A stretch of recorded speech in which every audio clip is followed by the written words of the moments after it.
So let's start with the beginning. What is nitric oxide, and tell me about its biological effects? Nitric oxide is a signaling molecule. It's a gas. It's produced in the lining of the blood vessels. It's produced in basically all cell types. It was first discovered in our endothelial cells. So this gas, once it's produced, it signals, right? So it's how cells in the body communicate with one another.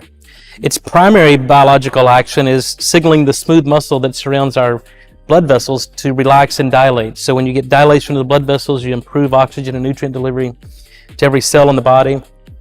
It's a key regulator of inflammation.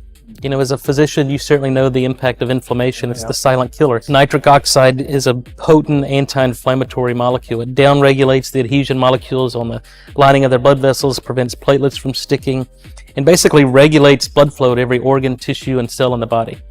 So you now can imagine if your body becomes deficient in nitric oxide, there are a lot of bad things that happen. You get high blood pressure, you develop erectile dysfunction, you develop vascular dementia and cognitive disorders, and it's now recognized that the loss of nitric oxide is the earliest event in the onset and progression of most, if not all, chronic diseases.